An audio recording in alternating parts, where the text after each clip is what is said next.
जी, तो हम लोग फिर सत्येंद्र जी आग्रह है कि हम लोगों की जो हम लोगों ने अभी बात ये थी चली आ रही थी उस पे अपना एक जी, जनाब जलेश्वर जी, ये क्या प्रोग्राम है? मैं बस एक लास्ट में जानना चाहूंगी, शायद मैं लेट थी, सॉरी मैम। हम लोग लोकतंत्र की मौजूदा हालात पर बात कर रहे हैं कई दिनों से।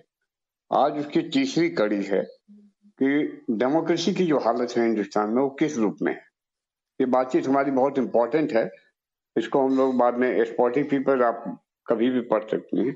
इसी मुद्दे पर जो हम लोग कई दिनों से चर्चा चल रहे हैं, आज के एक मेजर घंटे 1.5 घंटे तक ये चलेगा।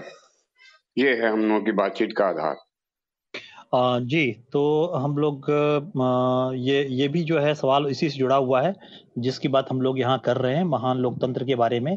इस महान लोकतंत्र का असली स्वरूप हम लोग अपनी अपनी नज़र से देख पाते हैं कि किन किन रूपों में हम इसे देख पा रहे हैं और उसके आधार पर वो क्या क्या विकल्प हो सकते हैं उसके बारे में हम सबकी कहीं ना कहीं कुछ न कुछ धारणाएं हैं, कल्पनाएं हैं, अजम्पशंस हैं और उनको जो है एक कहीं न कहीं ज़्यादा और विश्लेषण की और उसको एक सिरे में पिरोने की आज सबसे ज़्यादा ज़रूरत है। ईमानदारी से उन हर चीज़ के साथ जिनके हम कहीं न कहीं से अपने को संवेदित पाते हैं, उनकी भी पड़ताल करने की ज़रूरत है और अपने भी आत्ममंथन की ज़रूरत है कि हम आज ये कहाँ पर पहुँच चुके हैं और It's 8:38 जो p.m. चाहे वो To hear राज्य your हो और राज्य के notifications, जो follow the संस्थान हैं, notification on your उनकी phone to क्या turn on स्थिति पहले notification ही से ही access. ऐसी निर्धारित थी कि इसका ये गति होनी थी या फिर जो है ऐसा भी होता है कि समय के साथ बहुत सारे जो है पुश एंड पुल्स होते हैं, तमाम फोर्सेस होती हैं, कुछ फोर्सेस देखी जा सकती हैं, कुछ अनसीन होती हैं, कुछ भविष्य के गर्भ में छुपी होती हैं और उससे निकल कर वो फिर जो है एक नया एक जो है कहा जाए कि एक रासायनिक परिवर्तन इस तरह का होता है कि उसमें एक नई चीज आपको निकल कर आती है, देखती है। तो इनको देखने समझने की जो अंतर्दृष्टि है उसके Here are some उसको results माध्यम from a की हम search. तलाश उसके साथ इस डेमोक्रेसी के इस पक्ष को आज हम समझने की कोशिश करेंगे। इसके साथ ही जो है 2 लेख कल यहाँ शेयर किए गए थे जिसमें कि एक सीपीआईएम के लंबे समय तक महासचिव रहे ईएस नंबूदरीपाद और उनसे पहले के बीटी रणदिवे के लेखों को, जिसमें कि यहाँ के जो दलित समाज है जो के क्वेश्चंस पे भी, कास्ट के क्वेश्चंस को भी एड्रेस करने की कोशिश की गई थी, उसको भी इसमें समेटते हुए सत्येंद्र जी अपनी बात रखेंगे। सत्येंद्र जी का परिचय जो है मैं समझता हूँ कि चेतना समूह में उसके परिचय के मोहताज नहीं है।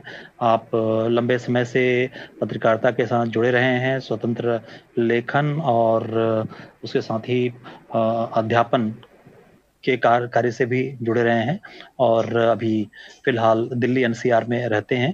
तो वैसे सभी लोग जानते हैं, फिर भी मैंने कहा एक परिचय यहाँ पे देना आवश्यक है। तो हम लोग इस कार्यक्रम को आप स्पॉटिफाई में बाद में इरफान जी के मार्फत सुन सकते हैं। बाद में हम हो सकता है कल इसका लिंक भी लगा दें। तो कार्यक्रम की शुरुआत करते हैं। सत्येंद्र रंजन जी, स्वागत है। धन्यवाद रविंद्र जी आपका परिचय देने के लिए। आपने जो सवाल अभी रख दिया, जो सवाल हम लोगों के लिए चर्चा का है कि ये जो डेमोक्रेसी हम लोगों की है इसकी क्या हालत है, इस पर तो जैसा कि जलेश्वर जी ने बताया हम लोग कई दिनों से बात कर ही रहे हैं। इसके बीच में जो एक सवाल उठा और अभी आपने भी कहा कि जो आज हालत है, क्या इसको डिजाइन ही ऐसे किया गया था कि इसको यहीं पहुंचना था, या कुछ ऐसी बातें हो गई जिसने इनको यहाँ पहुंचा दिया। जब ये सवाल हम लोगों के सामने आता है तो फिर इसके साथ जुड़ा हुआ एक फंडामेंटल टाइप का एक बुनियादी किस्म का सवाल सामने में ये आता है कि डेमोक्रेसी क्या है। डेमोक्रेसी एक सिस्टम है या एक प्रोसेस है। जैसा कि हम लोग जब सोशलिज्म के बारे में बात करते हैं तो ये सवाल आते हैं और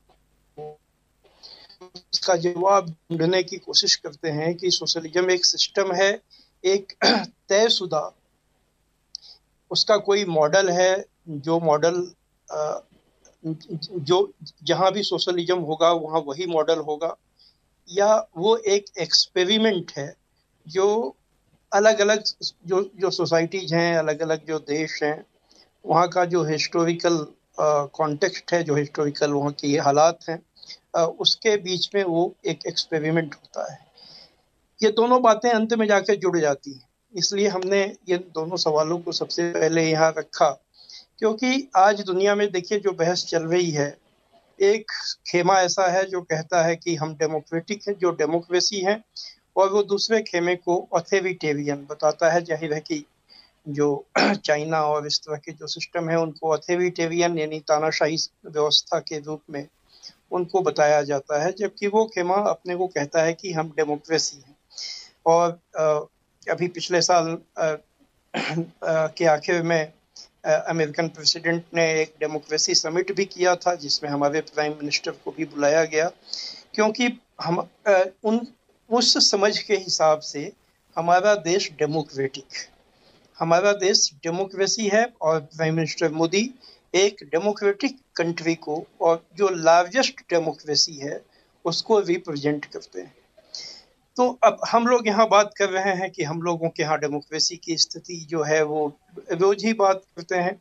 आज भी अभी जलेश्वर जी ने खबर बताई कि जो फैसला आना था शाम 7 बजे, पुलिस ने उसको दिन में ही बता दिया कि ये फैसला आएगा, और पुलिस ने जो बता दिया वही फैसला आया।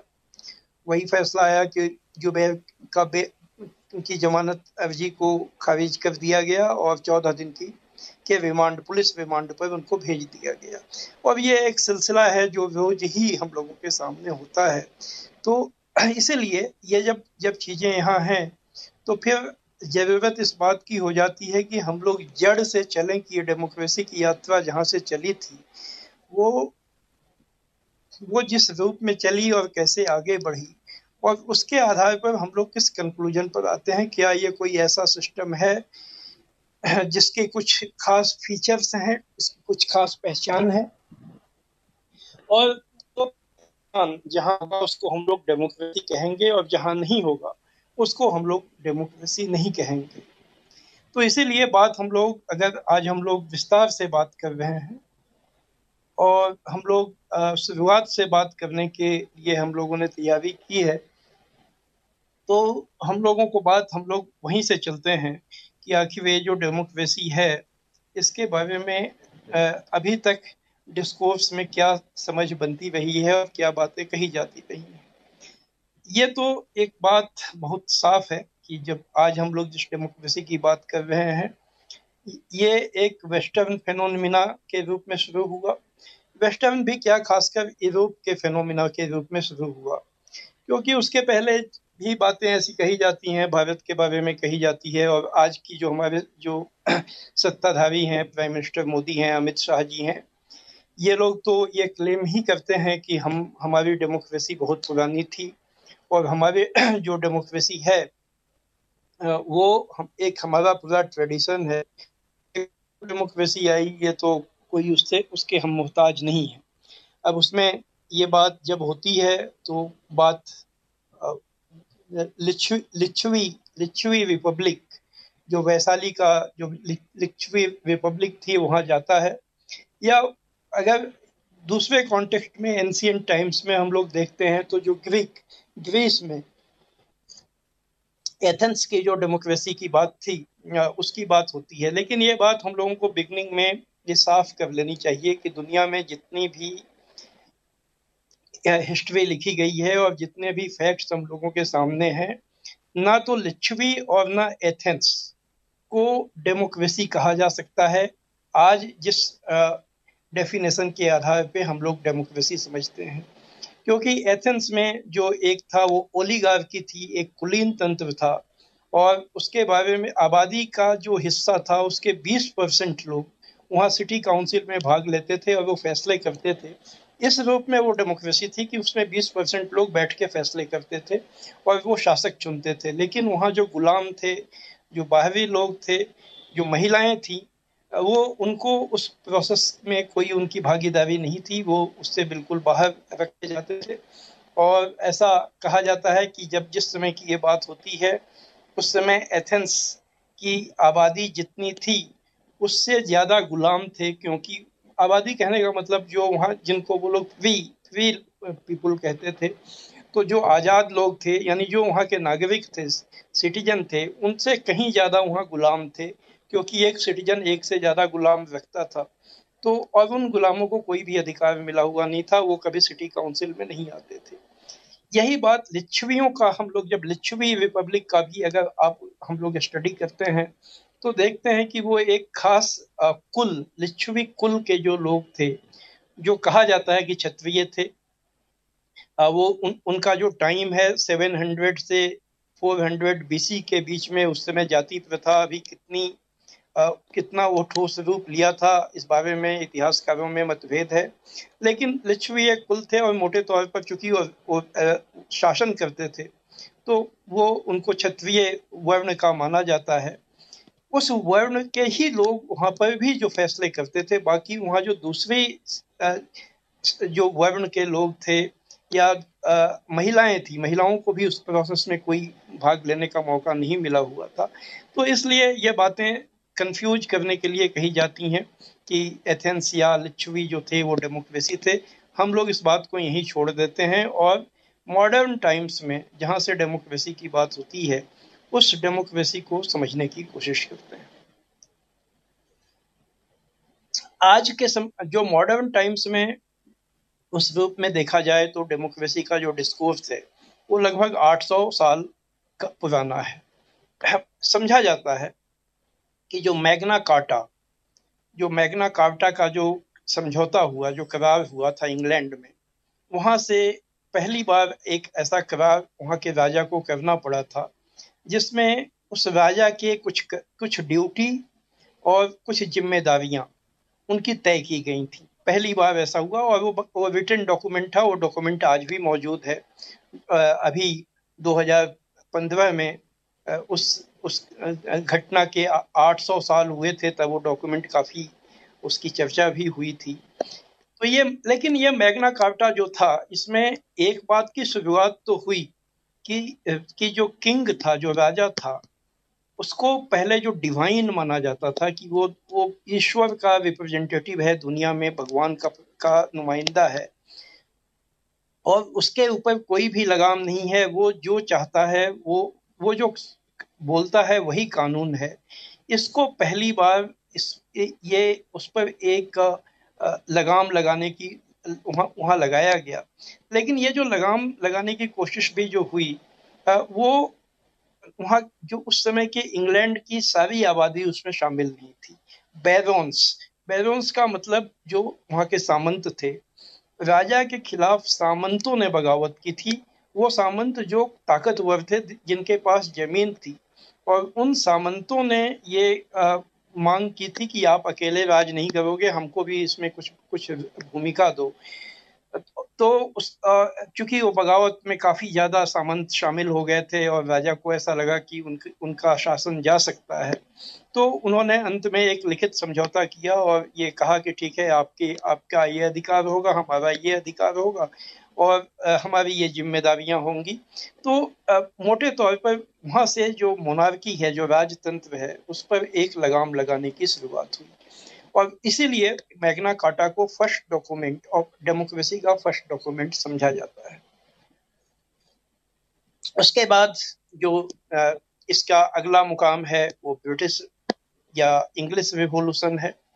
इंग्लिश रिवॉल्यूशन का काल कितना था, इसको लेकर फिर एक बार इतिहासकारों में मतभेद रहा है। लेकिन जो मार्क्सिस्ट हिस्टोरियंस के नज़र से अगर हम लोग बात करें तो मार्क्सिस्ट हिस्टोरियन इसको एक लॉन्ग पीरियड मानते हैं। 1642 से लेकर 1689 या 1690 तक का जो काल था, जिसमें 3 बार इंग्लैंड में पूरी तरह से बदलाव वहाँ पर हुआ और जिसमें पहला जो बदलाव 1649 में हुआ, वहाँ उसमें तो राजा की हत्या कर दी गई थी और एक जो सैनिक जनरल था क्रॉमवेल, उसने उस बगावत को लीड किया था।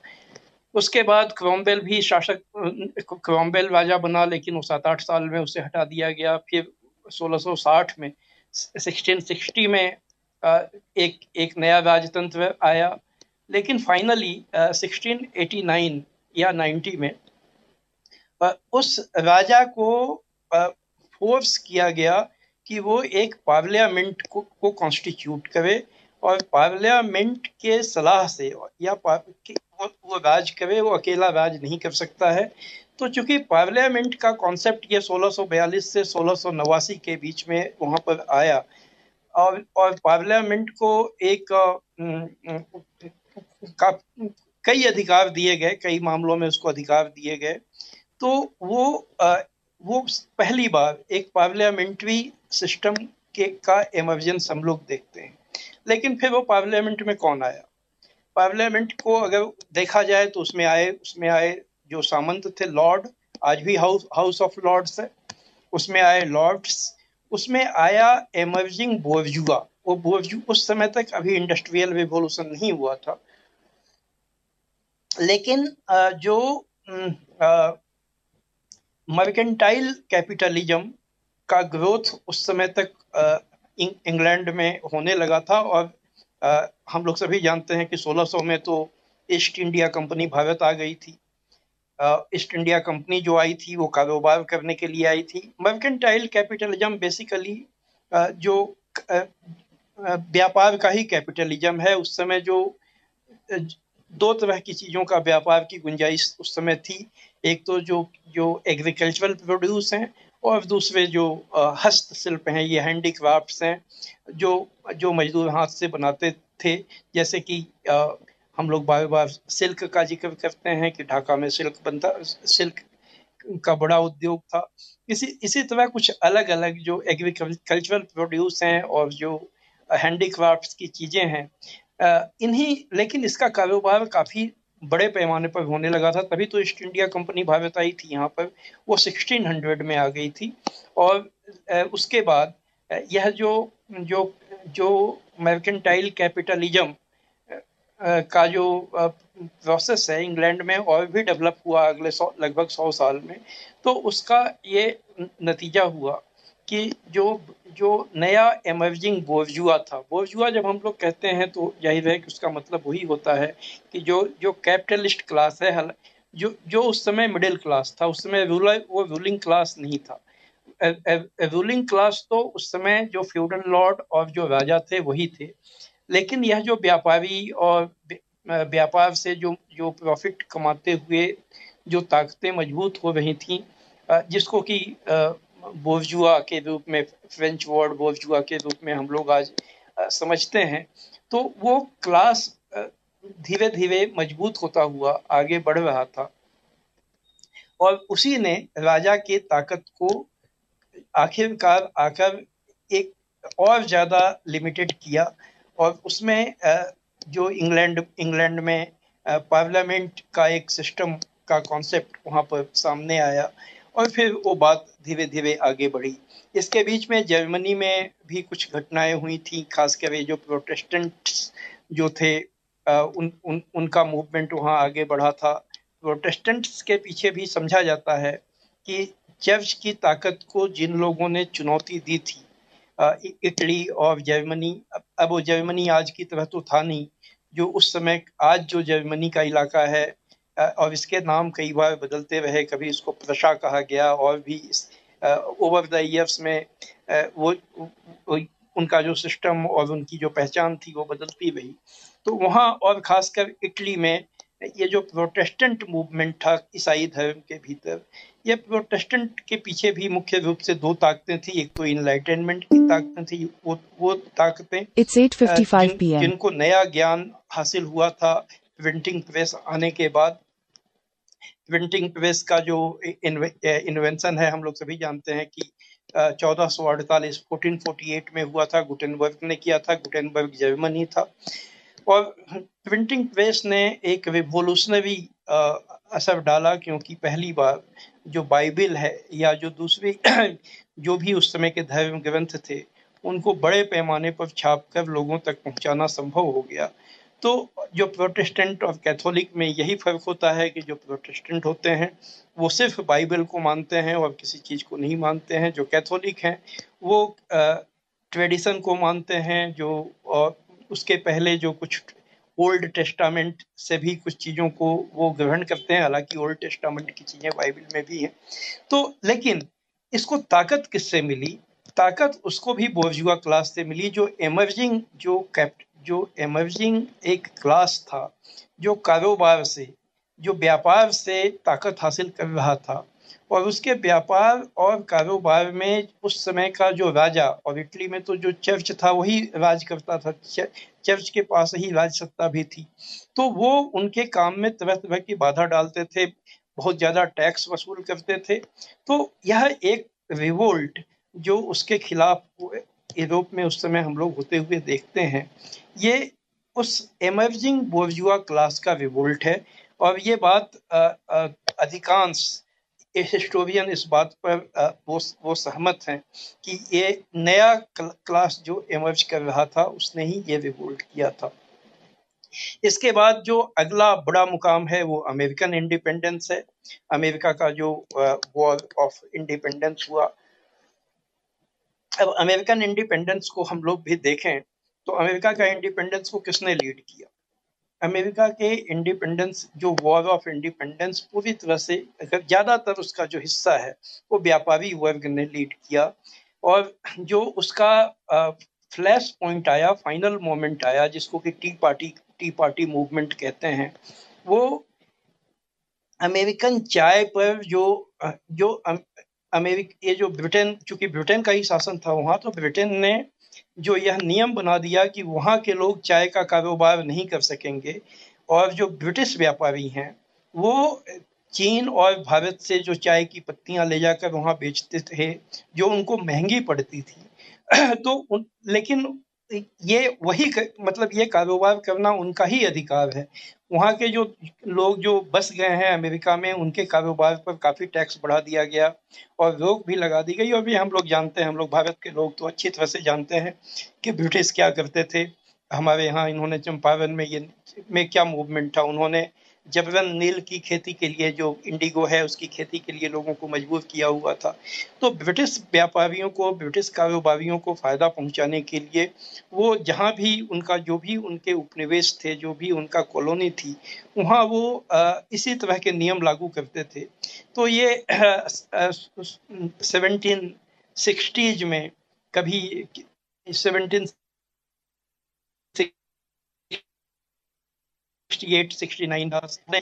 जो नियम लागू किया, जिसके खिलाफ अमेरिका के जो में एक बड़ा मूवमेंट हो गया, टी पार्टी मूवमेंट उसको कहते हैं। और वही टी पार्टी मूवमेंट फाइनली 1776 में आकर उसने अमेरिका से ब्रिटेन, ये अंग्रेजों को, मतलब ये जो ब्रिटेन वाले अमेरिकी भी अंग्रेज थे, वो भी इन्हीं के वंशज थे, लेकिन जो ब्रिटिश थे, जो ब्रिटेन के लोग थे, जो ब्रिटेन से वहां शासन करते थे, उनको वहां से भागना पड़ा। तो यह, लेकिन उसमें गौर करने की बात है कि एमर्जिंग बोर्जुआ ने ही ब्रिटेन के अमेरिकन वॉर ऑफ इंडिपेंडेंस को लीड किया। लेकिन वह जो वहां पर जो अमेरिका आजाद हुआ और उसके बाद उसका संविधान बना, और जिसको पता नहीं क्यों आज भी हमारे देश में भी, जैसे जो देशों में लोग इतनी ज्यादा हाई स्टीम में रखते हैं, अमेरिकन कॉन्स्टिट्यूशन, आज मैं इस पर विस्तार में बात हम लोग नहीं करेंगे क्योंकि वो करने लगे तो फिर यही बात हावी हो जाएगी। लेकिन ये गौर हम लोगों को ध्यान में तो रखना ही चाहिए कि अमेरिकन कॉन्स्टिट्यूशन को डिजाइन इस ढंग से किया गया कि उसके भीतर जो गुलाम थे, वहाँ के जो काले, जो ब्लैक्स थे, उनको बेसिक ह्यूमन राइट्स से बाहर रखा गया। उनके जो जेफरसन, थॉमस जेफरसन, जिनको कि वो one of the founding fathers वो मानते हैं, जेफरसन खुद ही गुलाम रखते थे। और न सिर्फ वो गुलाम रखते थे बल्कि एक ब्लैक महिला, उस समय जो अमेरिकन वाइट्स थे उनमें ये आम चलन था कि वो एक वाइट महिला से शादी करते थे और वो कई ब्लैक महिलाओं को के साथ वो अपने संबंध बनाते थे और उनको अपनी सेवा के लिए रखते थे।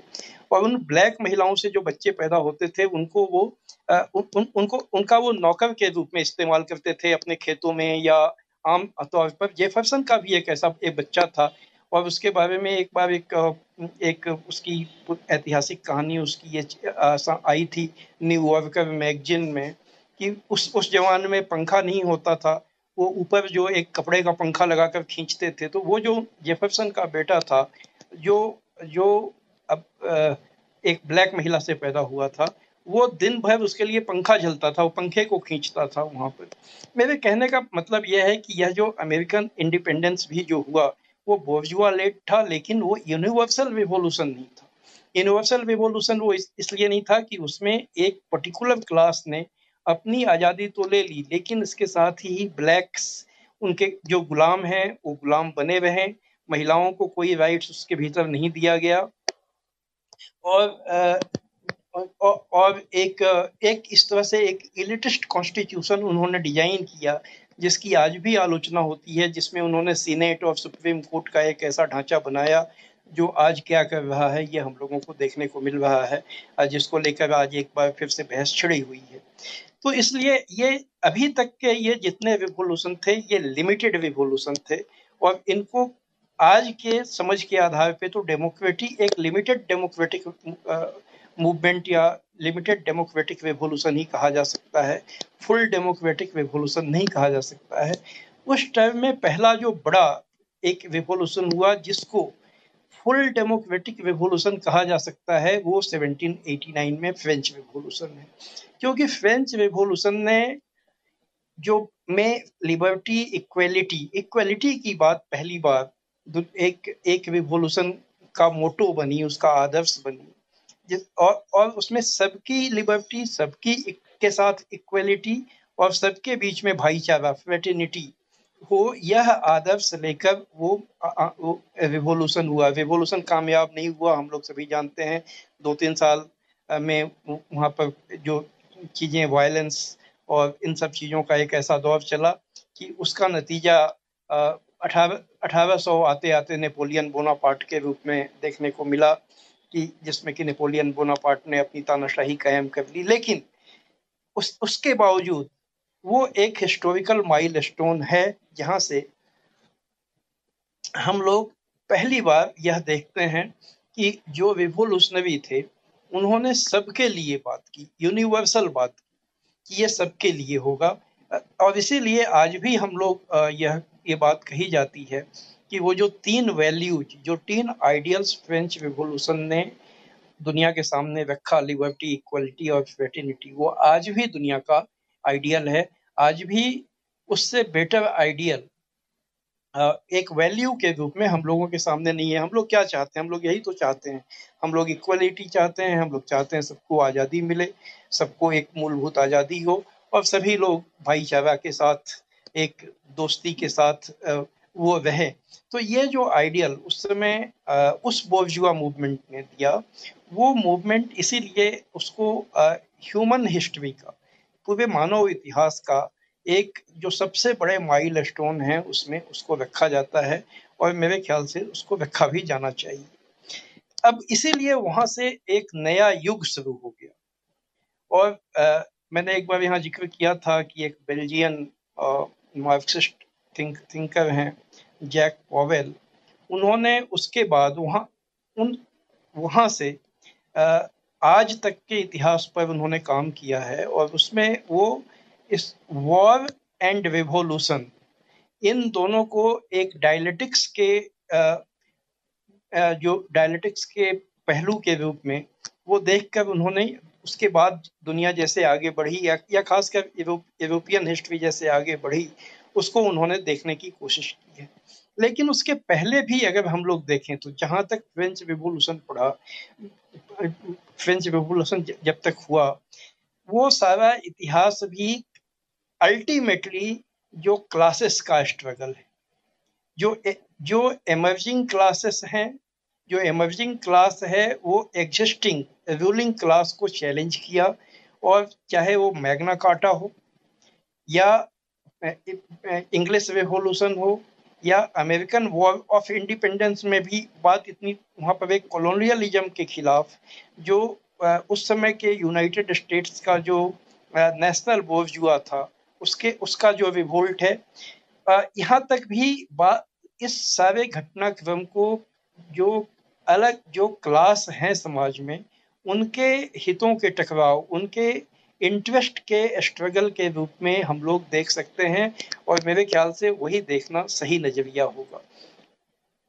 और उसके बाद फिर हम ये जो बोर्जुआ क्लास है, इसीलिए जब कार्ल मार्क्स ने बोर्जुआ का जिक्र किया है और उसकी बहुत तारीफ की है, इसके रिवोल्यूशनरी रोल की, तो ये बोर्जुआ इसीलिए की है कि इस बोर्जुआ ने उस समय का जो रेंटियर क्लास था, जो सिर्फ जमीन का मालिक होने के नाते वो करता कुछ भी नहीं था, जमीन मालिक लोगों से मजदूरी करवाता था और उनसे उनको थोड़ा बहुत चीजें दे के ज्यादा जो उसका उपज है वो अपने पास रख लेता था। क्योंकि जमीन का वो मालिक था तो उसकी जमीन पे कोई भी कुछ करता था, अगर वो कोई आदमी छोटा मोटा धंधा भी करता है तो उससे वो रेंट वसूल करता था। बाद में जब ये बोर्जुआ क्लास आया, व्यापारी, वो व्यापार करते थे, उसके इलाके से लेके सामान कहीं और ले जाते थे कारोबार करने के लिए, तो उससे भी रेंट वसूल करता था। इसलिए उस क्लास को रेंटियर क्लास भी कहा जाता है कि उसका पूरा जो उसकी ताकत थी वो रेंट के आधार पर, किराए के आधार पर, ये किराया वसूलने के आधार पर वो टिकी हुई थी। इस किराए की व्यवस्था को बोर्जुआ ने चैलेंज किया और धीरे धीरे इस सिस्टम को 19वीं सदी में आकर खत्म करने में, यूरोप में कम से कम काफी हद तक खत्म करने में उसने कामयाबी हासिल की। लेकिन ये समझ यह है कि 1848 में हम लोग देखते हैं कि यूरोप के बहुत से देशों में रिवॉल्यूशन हुआ, जर्मनी में भी हुआ, बहुत से देशों में, वहां पर एक ज्यादातर रिवॉल्यूशन उसमें सफल नहीं हुए, लेकिन बगावत, वो एक बगावत का काल है 1848।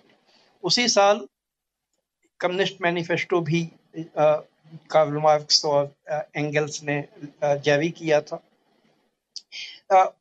ये उस साल के जो रिवॉल्यूशन थे उसमें ये देखा गया कि तब तक चूंकि कैपिटलिज्म का एक सीमा तक डेवलपमेंट हो चुका था, तो उन रिवॉल्यूशंस में वर्किंग क्लास ने भी एक बड़ा रोल प्ले किया और इस बात ने बोर्जुआ को चिंतित कर दिया। बोर्जुआ को ये लगा कि ये जो क्लास है, ये इसका अगर रिवॉल्यूशनरी स्पिरिट इसी तरह आगे बढ़ा तो हमने जिस तरह रेंटियर क्लास को धीरे धीरे कमजोर किया है, ये क्लास हमको भी आगे चलकर कमजोर करेगा। और ये बात फाइनलिटी पे पहुंच गई जब 1871 में, अगर मैं कोई तारीख अगर मैं गलत बोल जाऊं तो करेक्ट कर दीजिएगा, 1871 में पेरिस कम्यून में हुआ, पेरिस का रिवॉल्यूशन हुआ। पेरिस कम्यून में वहाँ की वर्किंग क्लास ने वहाँ के रूलर्स के हाथ से सत्ता छीन ली और 3 महीने तक लगभग उन्होंने वहाँ राज किया। पहला 1879 आई थिंक, 1879, 1870 हो सकता है, मैं अभी सब्जेक्ट टू चेक है। पेरिस कम्यून को कह रहे हैं। जी अभी हम उसको 1870s कह के चलते हैं। 1870 के दशक में जो पेरिस कम्यून की स्थापना हुई, 3 महीने वर्किंग क्लास ने वहां कम्यून बनाकर शासन किया। यह फर्स्ट एक्सपीरियंस था। लेकिन पेरिस कम्यून का जिस क्रूरता के साथ दमन किया गया, और दमन किसने किया? सिर्फ फ्रांस के बोर्जुआ ने नहीं किया। तब यह देखा गया कि फ्रांस के आसपास के जितने बोर्जुआ देश थे जो वहां पर, उन लोगों ने एक उसके खिलाफ आपस में सहयोग किया। उन्होंने बकायदा अपने पुलिस और जो उनके सैन्य बल थे उसको एकजुट किया और उन्होंने पेरिस कम्यून के ऊपर अटैक करके, और कहा जाता है हजारों लोगों का उन्होंने कत्लेआम किया और फाइनली उस कम्यून को उन्होंने खत्म कर दिया। यह बात भी मानी जाती है कि उस कम्यून के पहले तक मार्क्स और एंगल्स की थिंकिंग में ये जो डिक्टेटरशिप ऑफ बोर्जुआ जैसी कोई चीज नहीं थी। लेकिन वह जो एक्सपीरियंस उनको हुआ, तब यह चिंतन ये सोच उनके भीतर आने लगी कि आखिर ये तो दुनिया में जहां भी कहीं ऐसा एक्सपेरिमेंट होगा तो उसके खिलाफ दुनिया भर के रूलिंग जो क्लासेस हैं वो इकट्ठे होकर उसका दमन करेंगे, उसको उसको सप्रेस कर देंगे। तो इसका उपाय क्या है? क्या इसके लिए जो जो जो जो सोशलिज्म का आइडियल है वहां पहुंचने के पहले कोई ऐसा सिस्टम लाना पड़े पर विचार करना पड़ेगा जिसमें कि जो जो वर्किंग क्लास है रिवॉल्यूशन के बाद वो शांत समाजवादी बनाने में न लग जाए, बल्कि वो एक अपनी ताकत के साथ एक ऐसा स्टेट को कब्जा करे और उस स्टेट को संचालित करे, स्टेट को चलाए जिसका कुछ नेचर डिक्टेटरशिप का होगा। ये बात उतनी उस ढंग से उस समय नहीं आई। इसको तो आखिरकार जाकर इसका ये जो कॉन्सेप्ट है डिक्टेटरशिप ऑफ बोर्जुआ है तो लेनिन ने ही जाकर इसको एक ठोस रूप दिया, लेकिन ये सोच उस समय के सोशलिस्टों में आने लगी थी। खैर, हम लोग डेमोक्रेसी की बात कर रहे हैं तो ये जो बोर्जुआ रिवॉल्यूशंस थे इन्होंने ज्यादातर देशों में रेंटियर क्लास को साइडलाइन किया, उनको हाशिए पे डाला और उन्होंने एक ऐसे ढंग का राज करना शुरू किया जिसको कि उन्होंने डेमोक्रेसी कहा, क्योंकि वो अपने को ही जनता मानते थे। वर्किंग क्लास का उसमें रोल हो ये उनके दिमाग में बात नहीं थी। ठीक उसी तरह जैसे कि लिच्छवी या जो एथेंस के लोग थे उसमें जो एथेंस में खासकर जो फ्री मैन का कॉन्सेप्ट है, फ्री मैन जो आजाद पुरुष, उसके शासन, उसके सिटी काउंसिल को वो डेमोक्रेसी कहते थे, उसी को वो डेमोस कहते थे। डेमोस माने जनता, जो फ्री मेन है, केवल उसमें महिलाएं भी नहीं है, जो फ्री मेल थे। तो इसी तरह जो बोर्जुआ क्लास है उसने अपने को डेमोस के रूप में पेश किया। अब कोई पूछ सकता है कि इसका प्रमाण क्या है? प्रमाण यह है कि जितने भी आरंभिक डेमोक्रेसीज थी उसमें वोट क्या हुआ? हाँ नहीं ठीक है। अब अभी बीच में आवाज नहीं आ रही थी। जो जहां भी डेमोक्रेसी आई वहां जो वोट डालने का जो अधिकार दिया गया उसमें एक क्राइटेरिया था कि एक पर्टिकुलर मात्रा में, एक पर्टिकुलर क्वांटिटी में जिसके पास संपत्ति है वही वोट डाल सकता है।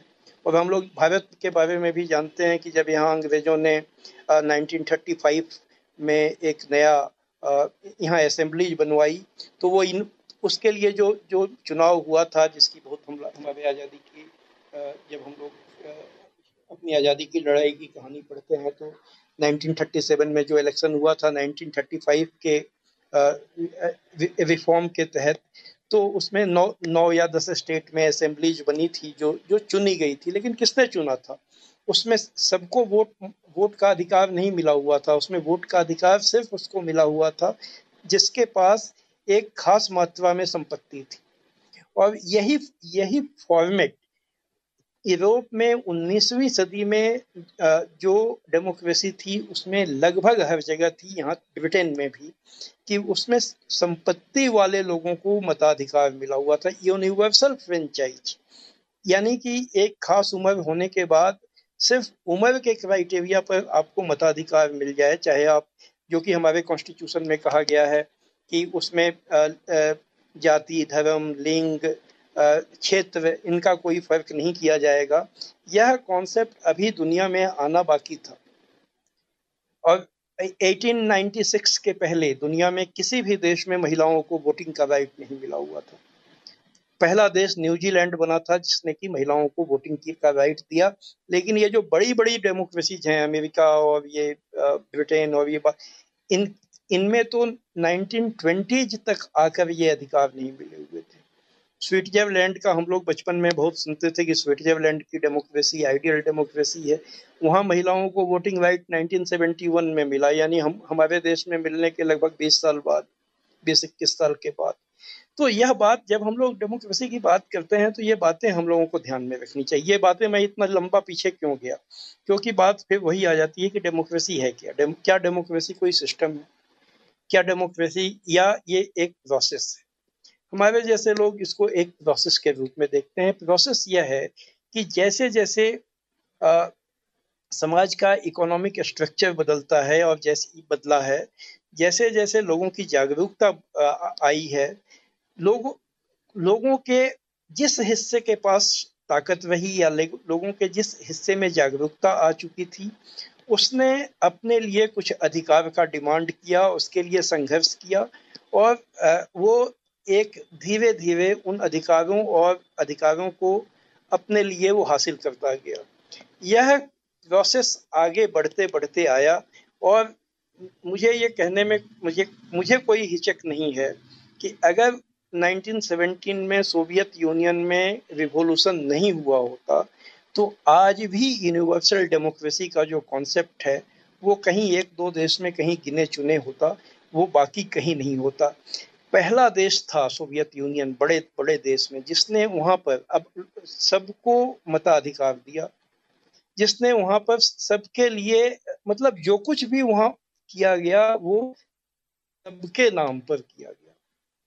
जाहिर है कि उस रिवॉल्यूशन के जो लीडर थे उन्होंने पेरिस कम्यून से उन्होंने सबक सीखा था और पेरिस कम्यून से सबक सीखा था, इसलिए उन्होंने डिक्टेटरशिप ऑफ प्रोलेटेरियत वहां पे कायम किया और ये कहा कि जो रूलिंग एलिट्स हैं जिन्होंने अब तक राज किया है वो हमको आसानी से राज नहीं करने देंगे।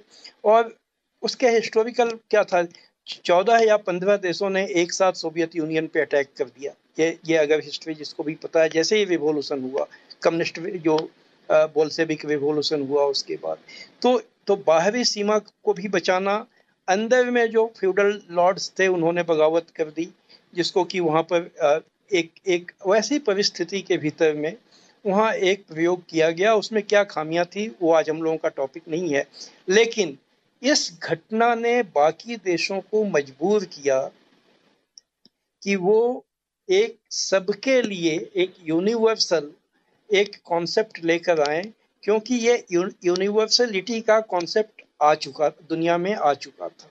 और जो वो किताब है 10 दिन दुनिया हिल उठी, तो सारी दुनिया उस एक्सपेरिमेंट से हिल उठी थी। ये इस बात को किसी भी ऑब्जेक्टिव एनालिसिस में इस बात को नज़रअंदाज नहीं किया जा सकता है। और हम लोग देखते हैं कि 1920 में ब्रिटेन में अब मैं ये फिर तारीखें सब सब्जेक्ट टू चेक हैं, लेकिन वही 20 के बाद से हर जगह यूनिवर्सल फ्रेंचाइज का कॉन्सेप्ट आना शुरू होता है कि हर जगह सबको मताधिकार सबको मिलेगा। और ये जो आज हम लोग जिस डेमोक्रेसी की बात करते हैं, इसका गोल्डन पीरियड भी जिसको कहा जाता है, वो गोल्डन पीरियड कब है? उसका गोल्डन पीरियड आप सेकेंड वर्ल्ड वॉर से लेकर 30 साल का गोल्डन पीरियड है 1980 तक, जब तक कि ये रोनाल्ड रेगन और ये मार्गरेट थैचर का दौर नहीं आ गया। और फाइनली 1991 में सोवियत यूनियन के कोलैप्स होने के बाद जो एक स्टेट पावर जो के रूप में जो एक सिस्टम ऐसा बना था जहां स्टेट इंटरवीन करने की ताकत रखता था इकोनॉमी में और अलग अलग मामलों में, वो ताकत डिमिनिश होते होते चला गया। और आज आप यूरोप, अमेरिका से लेकर भारत और हर जगह आप देखिए कि एक बार फिर रेंटियर क्लास में अब एक नया रेंटियर क्लास जो आ गया है, जो कुछ भी नहीं करता है, जो प्रोडक्टिव इन्वेस्टमेंट नहीं करता है, जो रेंट से जो शेयर बॉन्ड ये आपका शेयर मार्केट, जो stocks, bond stocks, real estate और ऐसी जगहों पर से केवल वो रेंट वसूल करके दुनिया पर राज कर रहा है। और उनके समाजों का धीरे धीरे डी इंडस्ट्रियलाइजेशन हो गया है।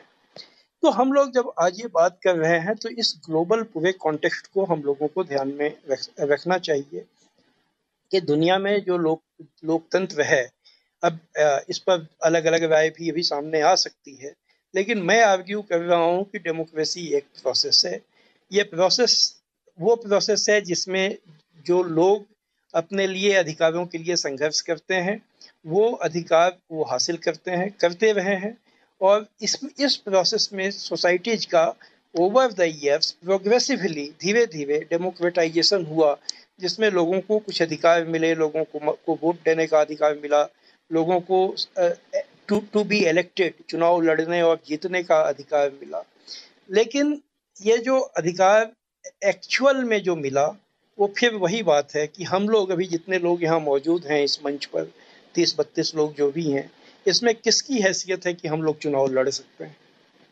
और मतलब लड़ने के लिए लड़ सकते हैं, लेकिन एक्चुअल में लड़ सकते हैं जीतने के लिए हम लोगों में किसके पास इतने संसाधन हैं? और हम लोग अगर जागरूक नागरिक होने के बाद भी अगर हम लोग नहीं लड़ सकते हैं और एक नाथ शिंदे लड़ सकते हैं, तो क्या ये बात कहीं से ये सवाल उठेगा कि ये लोकतंत्र का कैरेक्टर क्या है?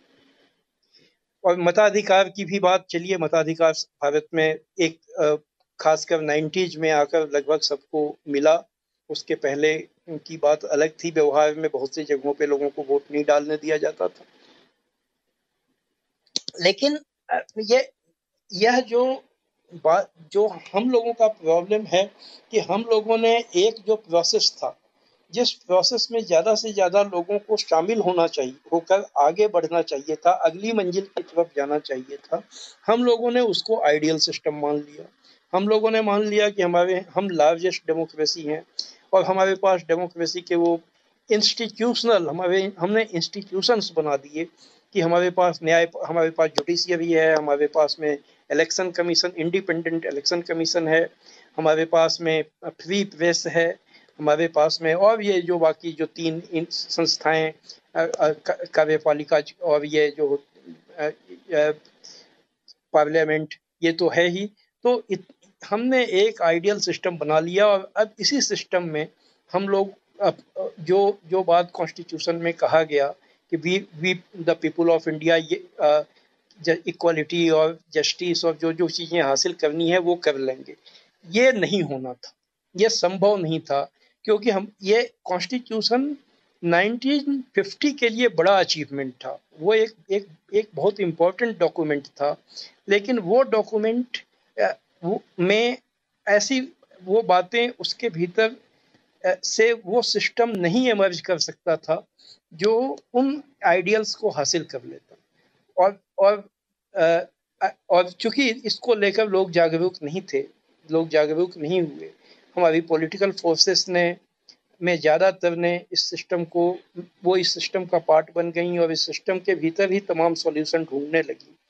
तो उसका नतीजा दुनिया भर में जो हुआ है वो हमारे यहाँ भी हुआ है।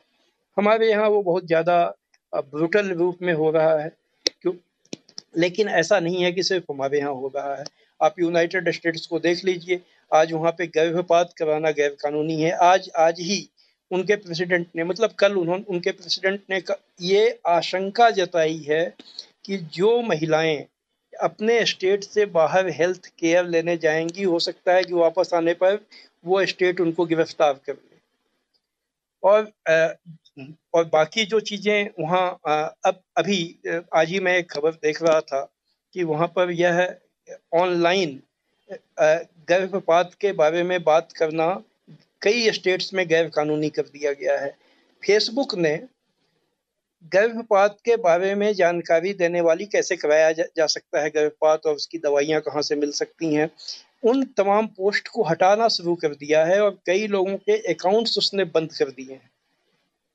तो जो चीज़ें हमारे यहाँ हो रही हैं सिर्फ हमारे यहाँ नहीं हो रही हैं, हमारे यहाँ हम लोगों को ज़्यादा महसूस भी होगा, यह बात भी सही है।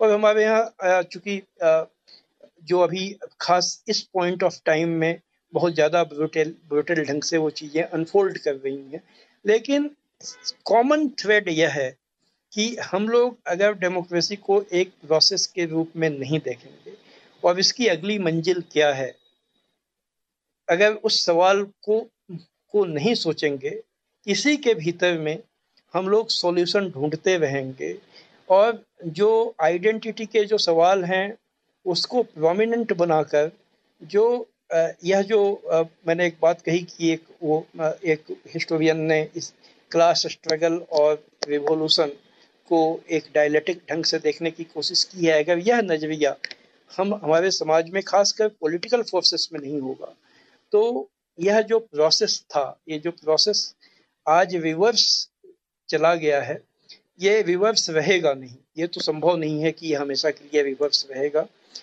ये एक बार, क्योंकि जो जो डायलेटिक्स हम लोगों को बताता है कि ऐसा नहीं होता है दुनिया में कि कोई भी चीज, किसी भी चीज की फाइनल विक्ट्री हो जाए। फाइनल विक्ट्री सोशलिज्म की भी नहीं होगी वो तो। इसीलिए माओ माओ रिवॉल्यूशन विद इन रिवॉल्यूशन की बात करते थे। उन्होंने कहा था कि ऑलवेज, मतलब उसको उन्होंने क्या कहा था, मतलब सतत क्रांति। हमें क्रांति कोई ऐसी चीज नहीं है कि किसी मुकाम पर जाकर वो सक्सेसफुल हो जाएगी। आपको हर रिवॉल्यूशन के बाद अगले रिवॉल्यूशन के लिए तैयार होना पड़ेगा, और उसके लिए आपको लोगों को की जागरूकता के स्तर को बढ़ाना पड़ेगा। आज भारत में अगर लोकतंत्र की तरफ आगे और ज्यादा जाना है तो इस सोच को, पॉलिटिकल फोर्सेस को एडॉप्ट करना होगा, और अगर वो नहीं करती हैं तो वही होगा जो अभी हो रहा है।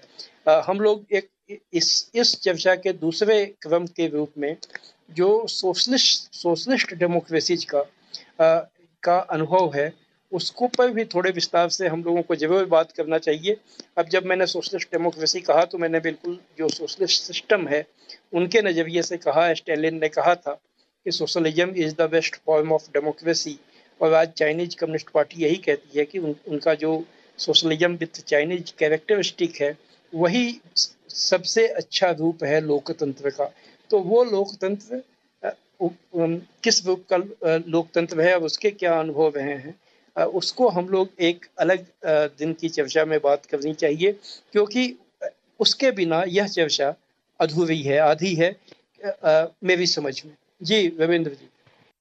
जी जी, बिल्कुल। बहुत बहुत धन्यवाद सत्येंद्र जी। चर्चा काफ़ी सारगर्भित, लंबी रही, लेकिन ऐतिहासिक परिप्रेक्ष्य के साथ आज बातचीत, मतलब कहा जाए कि एक फाउंडेशन रखा गया है। तो इसका तो अर्थ यह है कि हमारे पास कम से कम इसकी 2-3 कड़ियों पे और भी जाके हम इसको फिर देख सकते हैं। कुछ अगर इसको लेकर, इस ऐतिहासिक कालक्रम को लेकर अगर कोई किसी को कोई प्रश्न करना हो या कुछ जोड़ना हो तो जरूर इस पे बात रखें। आप सभी लोग जो भी प्रश्न या कुछ रखना चाहते हैं अपनी बात को रखें। जी, शशिकांत जी, सुरेश जी, जलेश्वर जी, दीना जी, इरफान जी, आप लोग यहाँ मौजूद हैं। इसके अलावा भी तमाम लोग हैं जो जानकार लोग हैं मौजूद हैं। रविंद्र जी, ये चर्चा अभी अगले चरणों में भी चलेगी, तो उसी ये इंटरेस्टिंग है कि इस पूरे हिस्टोरिकल इवोल्यूशन की मैपिंग जो हो रही है, और वो जरूरी है, और ये महत्वपूर्ण इसलिए भी है क्योंकि एक कर्सरी व्यू में सारी चीज़ों को समेट लेना काफ़ी मुश्किल होता है, और उन लिमिटेशंस को इस तरह की वार्ता में हम लोग समझते हैं। जाहिर सी बात है कि लगभग 200-250 साल के मॉडर्न डेमोक्रेसी का जो पूरा इवोल्यूशनरी प्रोसेस है, उसमें समय समय पर जो भी इन्वेंशंस हुए हैं, और उसमें जो मेजर खास तौर से जो डिबेट्स हैं, उन हिस्ट्रीज को लेकर के भी डिबेट्स हैं। हिस्ट्री, लोकतंत्र के विकास क्रम को भी लेकर के, उसकी समझ को लेकर के भी तमाम किस्म के डिबेट्स हैं। उसमें प्रोसीजरल, कुछ लोग, माने अगर मोटे तौर पर देखा जाए कि प्रोसीजरल डेमोक्रेसी और सब्सटैंटिव डेमोक्रेसी की बात की जाती है। लोकतंत्र को कुछ लोग प्रक्रिया के रूप में देखते हैं कि एक मैकेनिज्म है जिसके जरिए कि जनता अपनी सहभागिता, तो कुछ जो जरूरी सवाल उठते हैं इस पूरी प्रोसेस में। सबसे पहले तो इनिशियल एक रिमार्क मैं उसमें और एक्सप्लेनेशन चाहूँगा सत्येंद्र जी से, जहाँ उन्होंने एक स्टेटमेंट दिया कि एनीथिंग जो कुल सहभागिता को लेकर के, कि जब जिसमें सबकी सहभागिता ना हो, इट इज़ नॉट डेमोक्रेसी, या वो लोकतंत्र नहीं है। इस किस्म का इम्प्रेशन मुझे ऐसा लगा कि लिमिटेड था, यानी कि उनकी सीमित सहभागिता थी। एथेनियन डेमोक्रेसी की का जिक्र किया इन्होंने, अमेरिकन डेमोक्रेसी का भी इन्होंने जिक्र किया, फ्रेंच रिवॉल्यूशन की भी बात हुई। तो मेरा मानना है कि डेमोक्रेसी जिस फॉर्म में भी, रूल की जब हम बात करते हैं, rule is always over some people. शासन की कोई धारणा, माने वो एक टोटल पार्टिसिपेशन का स्टेज जो है वो एक कम्युनिस्ट स्टेज ही हो सकता है, जो कि जिसको कि क्लासलेस या एक कम्युनिस्ट सोसाइटी की जो नोशन है, जिसको कि मार्क्स ने कहा, इसके पहले की जितनी भी अवस्थाएं होंगी वो हमेशा कुछ लोगों के द्वारा कुछ लोगों के ऊपर शासन की परिकल्पना पर आधारित होंगी। संख्या कितनी होगी इस पर डिफरेंसेस या ये हिस्टोरिकली डिटरमिन होगा। तो जो सेंट्रल जब हम कहते हैं लोग, तो ये what do we mean by people, ये पीपल का नोशन या जनता का जो नोशन है या जो डेमोस का जो नोशन है वो बदलता रहा है। और जब हम पार्टिसिपेशन की बात करते हैं, जनता की सहभागिता, तो पार्टिसिपेशन का नेचर भी, डेमोक्रेटिक पार्टिसिपेशन का मीनिंग और नेचर, ये भी हिस्टोरिकली इवॉल्व करता रहा है। और तीसरी जो महत्वपूर्ण बातें होती है कि वे कौन से हालात होते हैं, जो जो कंडीशंस ऑफ डेमोक्रेसी कहा जाता है, जिसमें कि वे, और हम लोगों के विमर्श की दृष्टि से वो ज्यादा महत्वपूर्ण ये है कि उन आदर्शों के बजाय हम उन हालातों पर चर्चा फोकस रखें, या उनकी भी चर्चा होनी चाहिए जिनमें जिन चीजों को हम प्रोसीजरल और सब्सटैंटिव मानते हैं। सब्सटैंटिव का मतलब कि जो कुछ मूल्यों के इर्द गिर्द, यद्यपि ये बहस एक लेवल पर जा करके मर्ज कर जाता है, क्योंकि प्रोसेस और सब्सटेंस यानी प्रक्रिया और उसका अंतर वस्तु, ये दोनों अलग अलग नहीं होता है, लोकतंत्र के संदर्भ में भी और अन्य प्रक्रियाओं के संदर्भ में भी। लेकिन लोकतंत्र के अध्ययनकर्ताओं ने एक विभाजन किया हुआ है कि प्रक्रियागत, और खास तौर से लिबरल डेमोक्रेटिक डिस्कोर्स में ये बात लाई जाती है कि उसको प्रोसीजरल में रिड्यूस कर दिया जाता है। ज्यादातर लोग इलेक्टोरल प्रोसेस को ही डेमोक्रेसी के रूप में मानते हैं, या इतने लोग भाग रहे हैं, जो मेजॉरिटी माइनॉरिटी और मेजॉरिटी रूल अपने आप में एक प्रोसीजरल है, वो सब्सटैंटिव पार्ट को इग्नोर करने का एक तरीका है। शशिकांत जी, आपकी आवाज आनी बंद हो गई। मेरी आवाज नहीं आ रही है? हेलो, यहाँ बारिश नहीं, हो आ रही रही हो है, सकता है कि आ रही नेटवर्क, है। आगरे में बारिश हो रही है तो इसीलिए मैंने, वो हो सकता है कि इसकी वजह से कुछ नेटवर्क प्रभावित हो। आ रही है आवाज मेरी? अब आ रही है, बिल्कुल ठीक आ रही है। अच्छा अच्छा। तो एक तो ये सवाल है, और दूसरा ये है कि जब हम रूल की बात करते हैं, क्योंकि कम्युनिज्म के पहले की जितनी भी अवस्थाएं हैं, जब हम कहते हैं शासन, शासन इनहेरेंटली शासक और शासित की परिकल्पना पर आधारित है। तो ये रूल का मीनिंग क्या है, और ये हम लोगों को समझना होगा कि डेमोक्रेसी के ट्रेजेक्टरी में भी शासन की धारणा बदलती रही है। लोकतंत्र जब आया तो उसमें आया कि इस रूल का मीनिंग वाइडन हुआ, इसका स्कोप वाइडन हुआ, शासन का जो स्कोप है वो, और कितने लोगों का शासन, किसके ऊपर शासन, और इस शासन से केवल लॉ एंड ऑर्डर की का शासन है, शासन का, या जो इसी के जरिए पॉलिटिकल का भी मीनिंग रीडिफाइन हुआ कि ये राज्यों के बीच में या राजनीतिक इकाइयों के बीच में संबंधों का निर्धारण करता है लोकतंत्र, अर्थव्यवस्था का निर्धारण करता है लोकतंत्र, या पब्लिक प्राइवेट या जो स्टेट सोसाइटी रिलेशनशिप है उसको कैसे मीडिएट करता है लोकतंत्र। तो ये भी सवाल इससे जुड़े हुए हैं।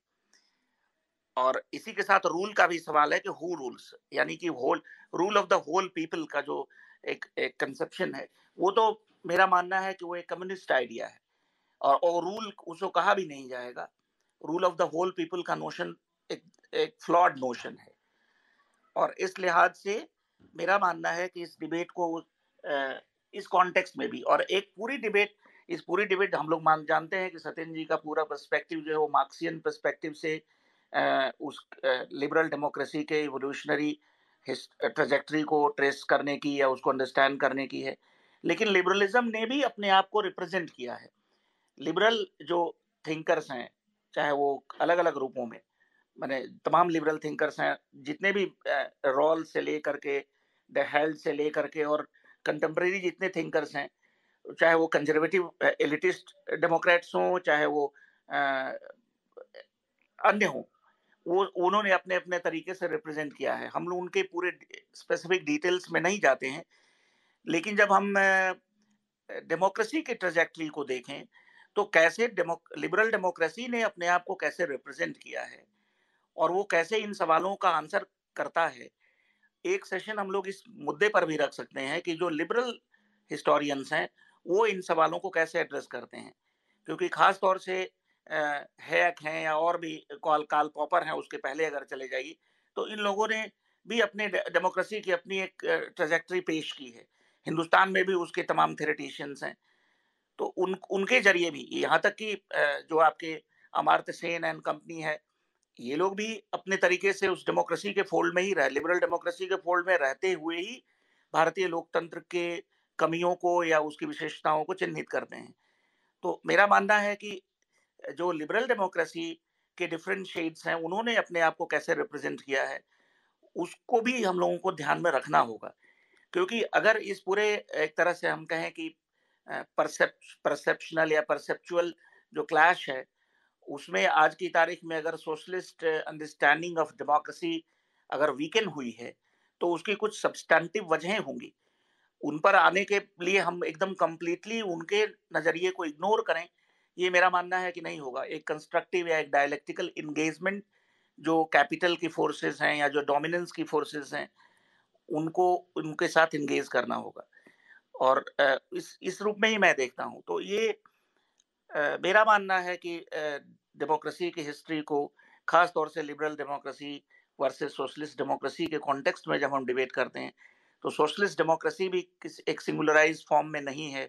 इन सारे सवालों पर कि शासन क्या है, डेमोस कौन है, उसकी प्रोसेसेस क्या हैं, किसके ऊपर शासन होता है, उसका सब्सटेंटिव पार्ट क्या है, इक्वालिटी, लिबर्टी, फ्रैटर्निटी के जो स्लोगन्स हैं, जो किसी जमाने में बुर्जुआ स्लोगन्स हुआ करते थे, कैसे उन स्लोगन्स को वर्किंग क्लास ने अप्रोप्रिएट किया और कैसे उसको आगे बढ़ाया, और उस पूरी प्रोसेस में कैसे खास तौर से कैपिटलिज्म का, खास तौर से जो ओनरशिप का जो ग्रोथ हुआ है, माने इवोल्यूशन हुआ, जहाँ की मर्केंटाइल से इंडस्ट्रियल और इंडस्ट्रियल से फाइनेंशियल फेज में, जो जिसको कि लिबरल इकोनॉमिक हिस्टोरियंस कहते हैं कि बहुत ही फ्लॉड और बहुत ही सिंप्लीफाइड नैरेटिव है हिस्ट्री का, जो लिबरल इकोनॉमिक हिस्टोरियंस हैं, कि मर्केंटाइल और इंडस्ट्रियल और फाइनेंशियल के फेज में जो मार्क्सियन अंडरस्टैंडिंग है उसको वो चैलेंज करते हैं।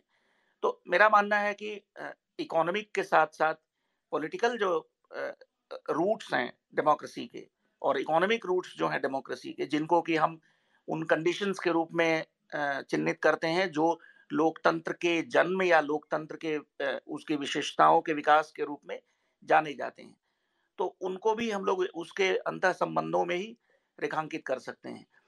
क्योंकि अगर हम लिबरलिज्म के डिफरेंट स्टैंड्स को देखते हैं, और इस दृष्टि से भी तमाम पुस्तकें लिखी गई हैं, मैंने पॉलिटिकल इकोनॉमी के एंगल से लिबरल डेमोक्रेसी के हिस्ट्री को मार्क्सिस्ट ने या मार्क्सिस्ट ओरिएंटेड पॉलिटिकल थिंकर्स ने एग्जामिन किया है। तो और जिस दिशा में हम लोग कोशिश कर रहे हैं, मैं मानता हूं ऐसा, तो ये जरूरी एक एक्सरसाइज है। और हम लोग देखें खास तौर से 20th सेंचुरी लिबरलिज्म को हम लोग जब आते हैं, खास तौर से लेट 19th सेंचुरी और उसके बाद अर्ली 20th सेंचुरी लिबरलिज्म के ट्रैजेक्टरी को जब करते हैं, तो वो बहुत ही डिसाइसिव मोमेंट है, जबकि आइडिया ऑफ प्रोग्रेस जो है या लिबरल डेमोक्रेसी का जो पूरा प्रोजेक्ट है, वो फर्स्ट वर्ल्ड वॉर में कोलैप्स करता है, उसकी पूरी पॉलिटिकल इकोनॉमी कोलैप्स करती है। और मेरा ये मानना है कि ये खास तौर से ये डिसजंक्शन पॉलिटिकल और इकोनॉमी का ये फर्स्ट वर्ल्ड वॉर के बाद पैदा होता है, और ये लिबरल एकेडमिया का एक पूरी साजिश का हिस्सा है। 19th सेंचुरी की जो लिबरलिज्म की अंडरस्टैंडिंग इवन लिबरल्स में भी जो थी, वो पॉलिटिकल और इकोनॉमी के अंतः संबंधों के साथ ही थी। वो चाहे वो मिल्स हो, चाहे वो यूटिलिटेरियंस हो, चाहे वो इकोनॉमिक थिंकर्स एडम स्मिथ हो या रिकॉर्डो हो या माल्थस हो, ये सारे राजनीतिक और आर्थिक संबंधों के अंतः संबंधों में ही लोकतंत्र की परिस्थितियों का आकलन इन्होंने किया। शशिकांत जी, हाँ जी, एक अनुरोध ये है कि थोड़ा हम लोग संक्षिप्त रखें, और कहीं हम लोग विषय मैं से यही कह रहा हूँ भटक कि तो नहीं रहे हैं। मैं उन पॉइंट्स को हिंट कर रहा हूँ जिनको कि हम लोग ध्यान में रख सकते हैं। सिंप्लीफिकेशन के अपने या समय की कमी के अपने लिमिटेशंस होती है। मेरा मानना है कि खास तौर से लेट, चाहे वो सोशलिज्म, सोशलिस्ट अंडरस्टैंडिंग को डिस्कस करें, लेट 19th सेंचुरी को थोड़ा डेलिकेटली हम लोग समझने की कोशिश करें, जिन कंडीशंस में मार्क्सिज्म राइज कर वर्किंग क्लास आइडियोलॉजी के रूप में, और इंपीरियलिज्म सोशलिज्म और कैपिटलिज्म या लिबरलिज्म जो है, इंपीरियल लिबरलिज्म कहिए, वो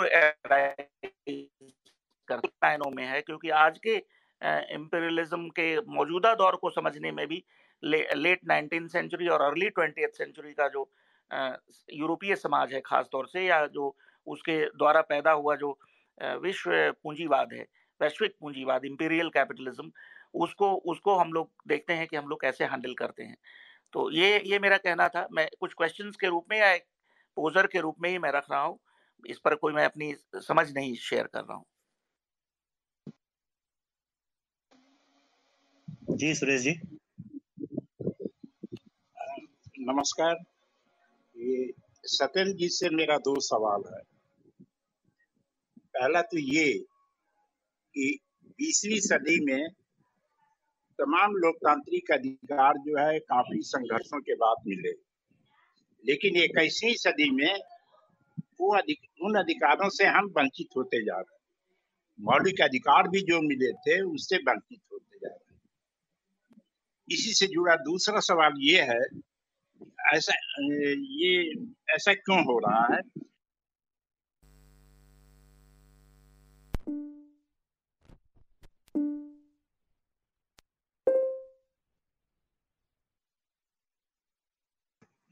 गिल साहब, आप भागीदारी अपनी देंगे?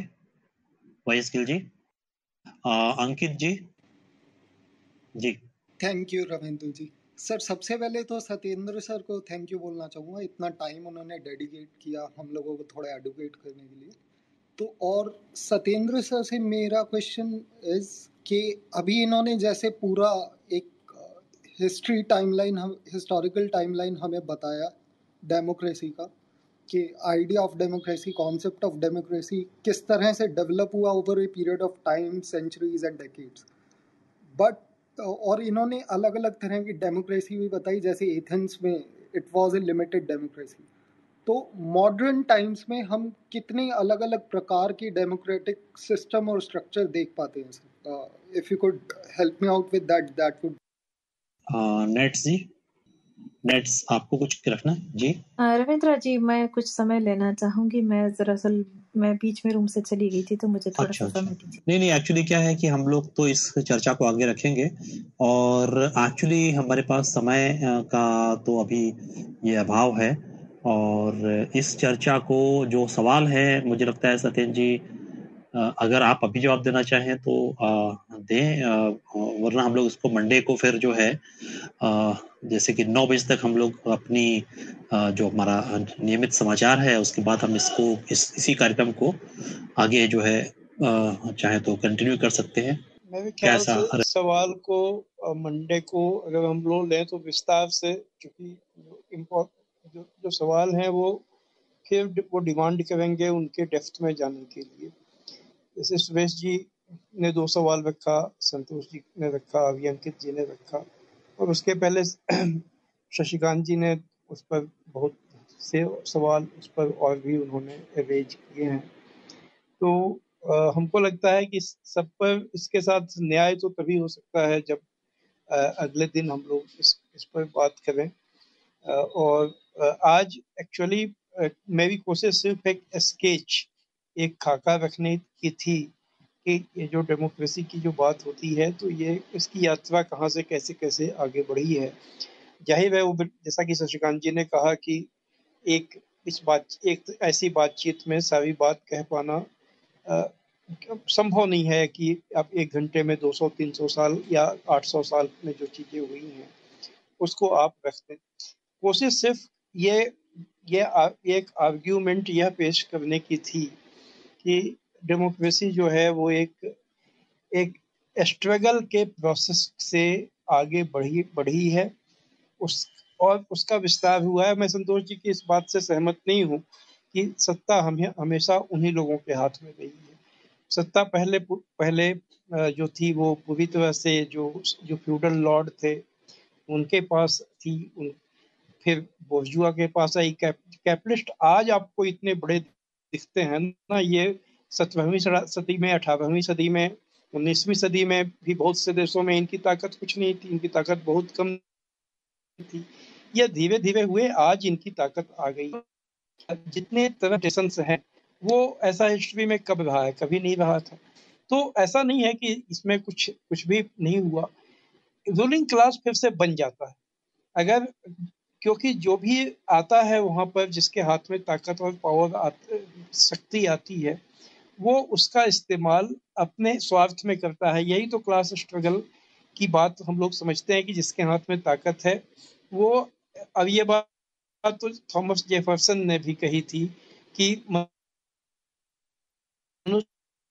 ये बात थॉमसन ने भी जब अमेरिकन कॉन्स्टिट्यूशन बनने की जो बहस चल रही थी उस दरमियान ही कही थी। तो उनका ये कहना था कि इसलिए इसके ऊपर रोक होनी चाहिए कि एक आदमी के पास में एक सीमा से ज़्यादा सत्ता ना हो और फिर उसको मिसयूज ना करे। अब सवाल है कि हमारे देश में जो लोग आए आज वो सत्ता को अगर मिसयूज कर रहे हैं, उन्होंने सत्ता हासिल की, सत्ता को मिसयूज किया, तो वो इसलिए भी कर पा रहे हैं कि उसके खिलाफ कोई अगला जिसको उनसे अपना अधिकार लेना है वो अभी तक सामने नहीं आए हैं। वो सामने नहीं आए, उसकी कई वजह हैं, उस पर हम लोग बाद में बात करेंगे कि वो, और ये इतिहास में 50, 60, 70 साल कुछ नहीं होता है। ये 70 साल का इतिहास है। 70 साल के बाद अगर आप लॉन्ग हिस्ट्री में देखेंगे तो अभी कोई ऐसा नहीं है कि उस उपन्यास का आखिरी चैप्टर आ गया है। ये उपन्यास अभी भी चल रहा है, ये कहानी चल रही है, कहानी अभी अब आगे बढ़ेगी। इसमें नए नायक आएंगे, नए किरदार आएंगे, इसलिए वो बात नहीं है। लेकिन जो सुरेश जी का भी जो सवाल था, इम्पोर्टेंट सवाल है। हमको लगता है कि अंकित जी ने भी रखा कि हम लोग इसको परसों हम लोग इन सवालों पर ज़्यादा गहराई से बातचीत करें तो सभी सवालों के साथ न्याय हो पाएगा। एक डेमोक्रेसी के हिस्टोरिकल इवोल्यूशन को मार्क्सिस्ट एंगल से देखने वाली पुस्तक को मैंने पिन किया है जेड लिम्ब से, तो जो लोग इच्छुक होंगे वो इसे देख सकते हैं। जी, इसको आप लोग जाएं इस पे, इसको डाउनलोड कर लें तो आप रविंद्र जी आप इसको। जी जी, क्या मेरी आवाज नहीं आ रही है? रविंद्र जी आप बोलिए। आप हाँ नहीं, मैं तो बोल रहा हूँ, मेरी आवाज शायद नहीं आ रही है। हाँ नहीं, मैं कहा इसको डाउनलोड कर लें। और आज के लिए बातचीत जो है काफी मतलब कि समय हो चुका है। यूजुअली हम लोग 9:40, 9:45 तक अपने डेली का कार्यक्रम है, रोज ही हमको मिलना होता है। रविंद्र जी आपकी आवाज बहुत गूंज सी रही है, आप लगता है उसमें बोल रहे हैं। नहीं, मैं तो रोज ही उसी में बोलता हूँ। हाँ अब सही हुआ। मैं तो इसके सारे ही बोलता हूँ, लेकिन जो है मैं ये कह रहा था कि जो है ये बातचीत इसको तो डाउनलोड कर लें। मुझे लगता है कि लोगों ने कर भी लिया होगा।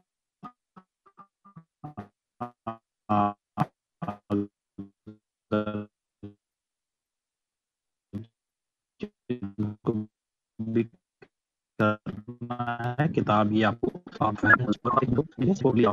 और 9 बजे फिर हम लोग 45 मिनट इस पे चर्चा कर सकते हैं इस विषय को, क्योंकि और प्रमुख बात यह है कि हमें जो है डेमोक्रेसी के बारे में कोई भी अगर कामकाजी हिसाब से देखें तो हमारे पास आज जो संकट है हमारे देश में, समाज में, अर्थव्यवस्था में, उसकी निगाह से हम पीछे देख रहे हैं। जैसा कि सुरेश जी ने बताया कि हम जब पीछे मुड़ के देखते हैं तो फिर हम इसकी तहकीकात करते हैं कि डेमोक्रेसी क्या है, कैसे इसका इवोल्यूशन हुआ, क्या उसकी प्रोसेसेस हुई हैं, किस किस रूप में डेमोक्रेसी है। दक्षिणी अमेरिका के देशों में भी जो है डेमोक्रेसी का एक नया प्रयोग चल रहा है। अमेरिका में भी जो कहा जाए कि अगर बर्नी सैंडर्स हैं उसके अलावा कुछ लोग कर रहे हैं तो वो कहते हैं मोर डेमोक्रेसी। वो अपने को वामपंथी नहीं कहते बल्कि वो ज़्यादा डेमोक्रेसी की बात कहते हैं कि इसके अंदर ज़्यादा डेमोक्रेसी। तो वो क्या क्या चीज़ें हैं, कैसे हैं, उन विभिन्न पहलुओं को हमको अपने संदर्भ में, आज के संदर्भ में अपनी समस्याओं के हल के लिहाज से देखना कहीं ज़्यादा जो है ज़रूरी है। बहुत सारी चीज़ें हैं जो इतिहास के अंदर होंगी, लेकिन हमें तो अपने संदर्भों के हिसाब से ही उसका जो है तब जाके चीज़ें समझ में आती हैं या उसका कोई मतलब उसका लाभ है। तो इस चर्चा को हम लोग इसी संदर्भ के साथ देखते हुए आगे हम लोग मंडे में भी जारी रखेंगे। और अभी जिन लोगों भी प्रश्न थे या और प्रश्न हो सकते हैं, आ सकते हैं, आपसे अनुरोध है, क्योंकि आपके जैसा कि सत्यन जी ने भी कहा, न्याय पूरी तरह से करने के लिए उसको हम लोग ध्यान में रखा हुआ है और उसको आगे हम लोग बात करेंगे। तो आज की चर्चा को हम लोग इसलिए आज विराम देते हैं। आप सभी लोग आए, बहुत बहुत धन्यवाद और हैप्पी संडे। मिलते हैं फिर। नमस्कार, शुक्रिया।